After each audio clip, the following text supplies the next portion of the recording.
Olá, meninos e meninas do terceiro ano.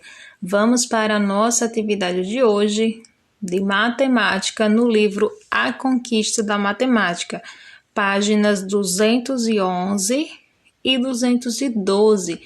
Continuamos na unidade 9, falando sobre medidas de tempo, que é muito importante no nosso dia a dia. Na página 211, vamos falar sobre algumas formas antigas de medir o tempo.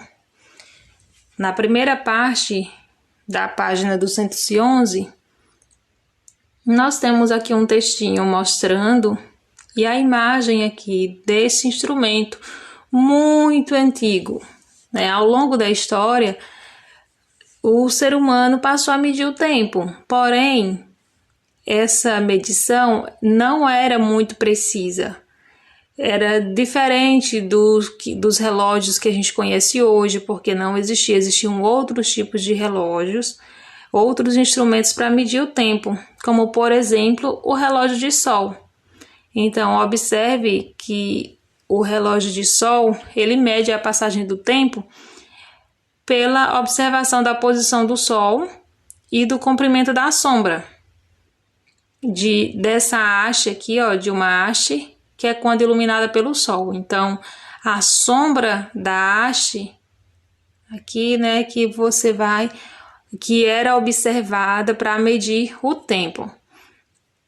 Esse tipo de relógio aqui, antigo, relógio de sol, ele está exposto no Museu de Berlim, o mais antigo relógio que acredita que exista, E que ele pertenceu provavelmente a um faraó egípcio entre 1504 e 1450 a.C.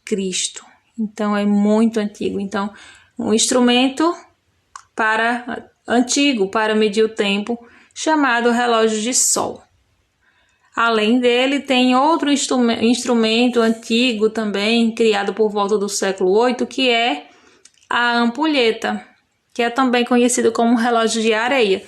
Então, tem a areia na parte superior e vice-versa, e aqui, a areia que está aqui em cima, ela vai passando por um pequeno orifício, um buraquinho bem pequeno.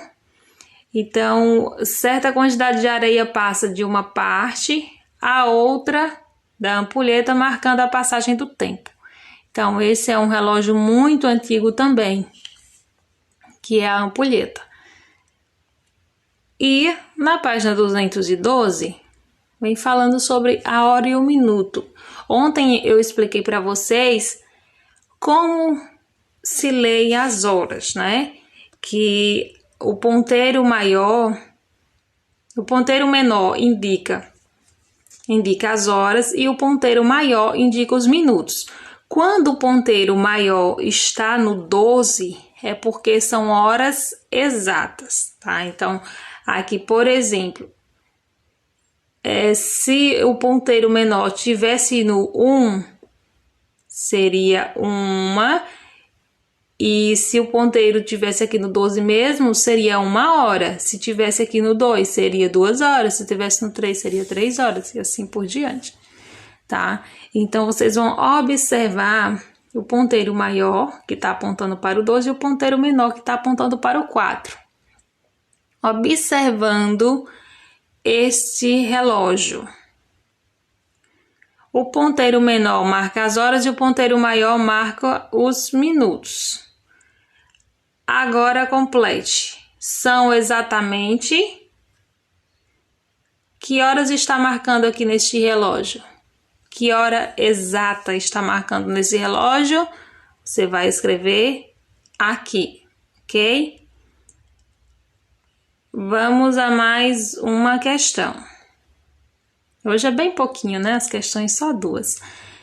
Aqui é um outro tipo de relógio, ou seja, o relógio digital. Para ler as horas nele, a gente deve observar os números que estão separados pelo símbolo de 2 pontos. Então, nós temos um número, que o primeiro número indica as horas, aí tem os 2 pontinhos e depois tem os minutos. Então, observando esse relógio, são horas e minutos. Então, você vai colocar aqui quantas horas são e quantos minutos são, ok, meus amores? Por hoje é só. Um beijo e até a próxima aula.